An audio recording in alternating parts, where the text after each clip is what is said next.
My boyfriend demanded I delete all my male contacts after finding my old photos. I deleted him instead. 28F, never thought I'd be the one posting on this sub, but here we are. What happened over the last few weeks has turned my life upside down, and I need to vent to someone who isn't directly involved in the mess. It started 3 months into living together. Ryan and I had been dating for almost 2 years before we decided to take that step. Everything seemed perfect. We rarely fought, had similar interests, and our friends all thought we were great together. I should have known it was too good to be true. Last Sunday, I was taking a shower when my phone kept buzzing with notifications.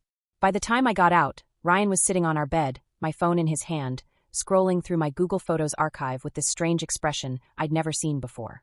"Who's this guy?" he asked without looking up. I wrapped my towel tighter around myself, confused. "What guy? And why are you going through my phone?" He turned the screen toward me. It was a photo from my college graduation 5 years ago, me with my arm around my ex, James. There were several other pictures from that relationship that I honestly forgot were even still in my cloud storage. "You kept these all this time?" His voice had an edge to it I'd never heard before. I tried to explain that I simply never bothered to delete old photos, that they meant nothing to me now, but the damage was done. Something had switched in his mind, and over the next few days his behavior became increasingly controlling. He started questioning who I was texting, who I was meeting for lunch, even male co-workers I mentioned in passing. Then yesterday it all came to a head. "I want you to delete all your male contacts," he said while we were having dinner. Just like that, between bites of pasta, as if he was asking me to pass the salt. "Excuse me?" I nearly choked on my food. "Except family," he clarified, as if that made his request reasonable. "I don't want you talking to other guys. Not after seeing those pictures." I put my fork down, trying to stay calm. "Ryan, that's completely unreasonable. I have male friends, colleagues, people I need to contact for work." "If you loved me, you'd do it," he interrupted. "It's not a big ask. I just want to feel secure." That's when I realized this wasn't just a momentary jealousy. This was something deeper, something controlling that I'd never noticed before. Had it always been there, lurking beneath the surface? "No," I said firmly. "I'm not deleting anyone. Those photos are from years ago, from a relationship that ended long before I met you. You're overreacting." His face darkened. "Either you delete them, or we need to reconsider this relationship." I stared at him, this person I thought I knew so well, now suddenly a stranger making ultimatums about who I could and couldn't have in my life. "I guess we're reconsidering then," I said quietly. He didn't think I was serious. He thought I'd cave, apologize, delete the contacts to keep the peace.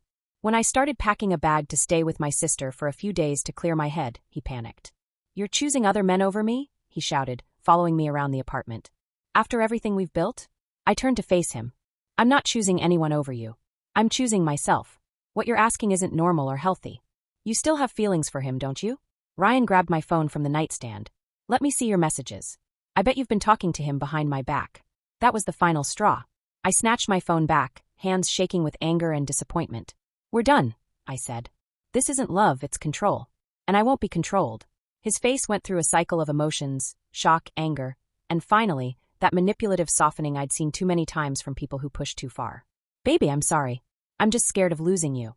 We can work through this." But it was too late. The damage was done, the trust shattered. In that moment, looking at him pleading after trying to dictate who I could speak to minutes earlier, I saw our entire relationship in a new light. All the small comments about my outfits being too revealing, the subtle digs when I mentioned male colleagues, the way he'd insert himself into conversations when other men spoke to me at parties.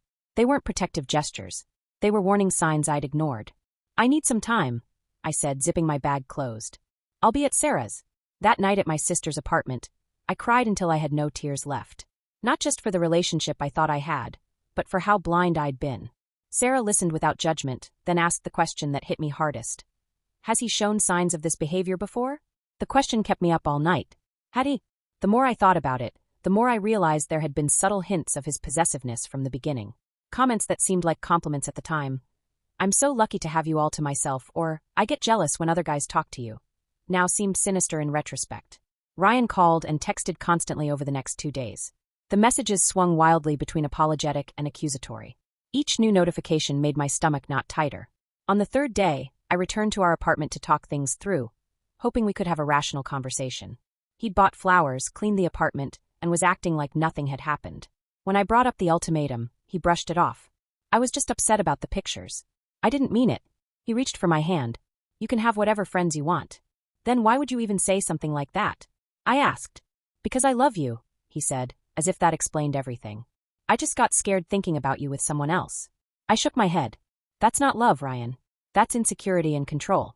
So what? One mistake and you're throwing everything away. His tone shifted suddenly, the facade cracking. Those photos meant nothing? Why keep them then? And we were right back where we started. It became clear this wasn't a momentary lapse in judgment. This was who he was when he felt threatened. The man I loved existed, but so did this possessive, insecure person who thought he had the right to dictate who I could interact with. That evening, as we continued arguing in circles, my phone buzzed with a text from my coworker Mike about a project deadline. Ryan's eyes darted to my phone, then to me, suspicion written all over his face. Is that him? He asked coldly. It's a coworker. About work, I replied, suddenly exhausted by all of it. Let me see. I stood up, something inside me finally snapping. No, this is exactly what I'm talking about. You don't trust me, and without trust we have nothing. If you have nothing to hide. Stop, I interrupted. Just stop. This isn't about hiding anything. It's about privacy and respect, which you clearly don't understand. I picked up my bag, which I hadn't even unpacked yet, somehow knowing this conversation would go exactly as it had. Where are you going? He demanded. Away from you, I replied simply. I'm done. His expression changed, the anger melting into panic. You can't just leave. We need to talk about this. We've been talking for days. Nothing's changed. You still think you have the right to control who I talk to, who I'm friends with. That's not a relationship I want to be in. What happened next shocked me. Ryan grabbed my phone from my hand and started scrolling through my messages. Give that back. I reached for it, but he turned away. I knew it, he muttered, reading through my completely innocent work exchange with Mike. You're too friendly with him. I managed to grab my phone back, fury burning through me. We're done. For real this time. I'll come back for my things when you're at work. If you walk out that door, don't bother coming back at all, he threatened, his voice cold. I'll pack your stuff myself. Fine. I walked to the door, hand on the knob, turning to look at him one last time. The man I thought I knew, now a stranger with anger in his eyes. Email me when you've boxed everything up. I don't want to see you again. The slam of the door behind me felt like the period at the end of a very long, complicated sentence. I stood in the hallway of our apartment building, shaking but somehow lighter than I'd felt in days. The relationship was over. There was grief in that knowledge, but relief too. Sarah was surprised to see me back so soon, but one look at my face told her everything she needed to know. He didn't get it, did he? She asked as I collapsed onto her couch. No, he never will. I buried my face in my hands. I can't believe I didn't see this side of him before. People like that are good at hiding who they really are until they think they have you, she said, sitting beside me. Until they feel threatened. Over the next few days, Ryan's messages continued, following the same pattern. Apologetic, then angry, then pleading, then accusatory. I stopped reading them after the first dozen and blocked his number. But the damage was done. I kept thinking about all the moments I'd missed, all the red flags I'd ignored because I was in love. A week later, I went to collect my things from our apartment, bringing Sarah and her boyfriend Alex with me for support. Ryan had kept his word and packed most of my belongings, though I noticed several items were mysteriously missing, including a necklace my grandmother had given me before she passed. When I texted him about it from Sarah's phone, his reply was telling. I didn't see it. Maybe one of your guy friends has it. That petty response cemented what I already knew. I'd made the right decision. This wasn't love. It was possession, insecurity masquerading as affection.